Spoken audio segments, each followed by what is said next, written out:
Let's see if Joe Judge can top during his next media availability whatever he's been saying lately. And he was back at it again yesterday. He doubled down on his epic post-game press conference after the blowout loss to the Bears. Of all teams, the Bears. I mean, it's not like this is the 85 Bears. This is the 2001 or 2021 Bears, excuse me. Here's Joe Judge with more yesterday. He was asked if players call him to say they want to come back to the Giants.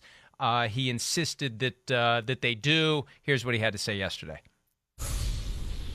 Well, I would say this. I wouldn't want to try to identify names, and I think that'd be pure speculation.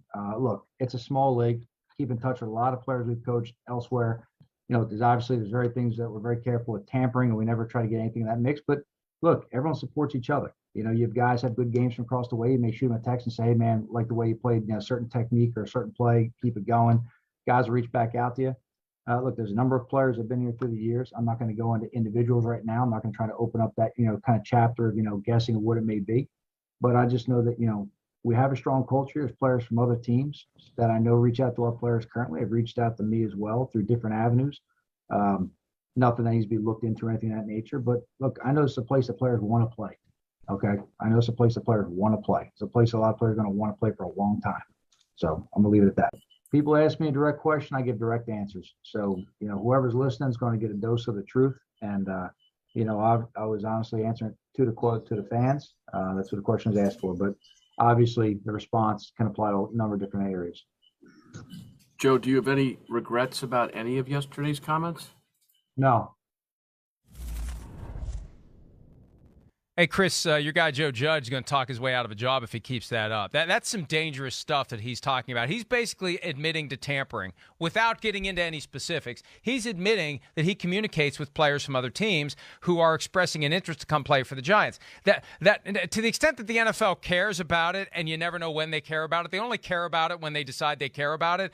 That's a glaring red flag. That's stuff that we know happens, but the fact that he would even get his hand close to that fire publicly, that's alarming to me. Yeah, I hear you. It's a small league, so you are going to stay in contact with players and ex-coaches and that. That certainly does go on. There's no doubt. I don't doubt that there's guys on the team or ex-players who maybe want to come back to the Giants. I don't know necessarily if it's just because of what the Giants are right now, but because of New York, it's the New York City area. The Giants still been around a long time. They understand what professional football is about. It's different being in that organization as compared to some lesser ones in football. And to live in the New York area, there's a lot of players in the NFL that want to be around New York City and be in the, the media capital of the world and all that. That's enticing to guys. But yeah, this is not a good look for, the Giants or Joe Judge, who, again, I've been a staunch defender of Joe Judge. I really have. I like his messages a lot of the time. There's things I've really liked about the way the team approaches games on a weekly basis. But to get your butt whooped like that on Sunday and then go on that type of rant and make those comments, it just doesn't come off the right way. It doesn't. Now, he's backed in a quarter, and he's trying to make it sound like, hey, things are still going on the up and up. But, what happens is it sounds insecure a little bit. And then it ends up being a little bit where now you're talking too long and people are going to question everything you say there. And that's where it just went off the rails. And, it was definitely not one of Joe Judge's best moments there Sunday after the football game. And I don't know if he necessarily helped himself out a whole lot there yesterday with that interview either.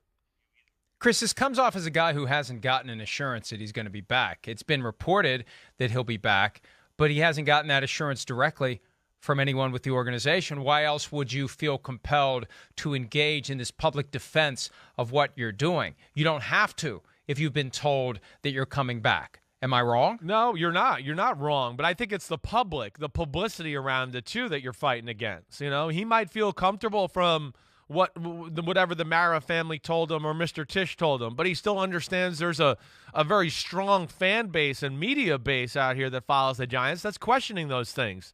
So that's where I think it's, defensive, or he's defensive with that. The Giants, this is a huge offseason. They got a lot of issues. There's no doubt about it. It's my team. I'm rooting for them. And, yeah, I'm a little biased because I know some of those people there, and I do have love for them. I do. But yeah, there's a lot of big questions. I mean, holy cow. Offensive coordinator, quarterback, head coach. Can the head coach get things fixed out on the football team? You know, all these things are real legitimate questions that I understand. And, you know, added to that Joe Judge is not an ex-offensive coordinator or defensive coordinator. He's not a guy that's going to be able to walk into either one of those rooms and go, wait, we need to do this on this side of the ball, or we need to fix this on that side of the ball. He's an overseer of all, and here as of late, you know, all hasn't looked that great. And that's where it's a bad look for the Giants and Joe Judge at this moment for sure. Minus 10 net passing yards against the Bears, the first time that's happened since Ryan Leaf with the Chargers in 1998. Now, here's my cynical theory. We say all the time that the commissioner is the world's highest paid pincushion because he's the one that takes the public slings and arrows for all of the dysfunction and whatever other misdeeds, actual or alleged, happen behind him on the part of the owners collectively.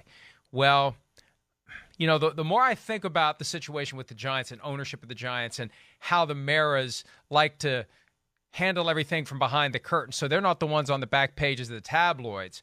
You know, to a certain extent, Joe Judge is the pincushion. Dave Gettleman or whoever the GM is going to be is the pincushion. You never see John Mara get vilified publicly when the Giants are circling the drain. It's always whoever the coach or the GM is.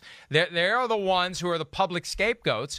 So when things are going poorly and we need to trot someone out there to try to send our message, it's not going to be John Mara. It's going to be Joe Judge. And look what happened between Sunday and Monday. It's not a good look, but at least everyone is skewering not John Mara, but Joe Judge. So that may be part of the overall strategy here. It's always someone other than someone in ownership that's getting destroyed by the media and the fan base. Yeah, no, I mean, yes. I think at a national level, you know, we're hearing, you know, Gettleman and Joe Judge like you're talking about. But I can assure you up here in the New York area, John Mara and the Mara family they're getting crushed. They are. You know, he got booed at the retirement ceremonies. You know, this year, I think it was the Eli one, right? Because I don't even think he talked against the Strahan one, right? He didn't speak at the next one. He learned his lesson. Well, he didn't want to distract from that and get booed in front of the Strahan thing. But, you know, the Giant fans are not idiots. They understand who's running the organization.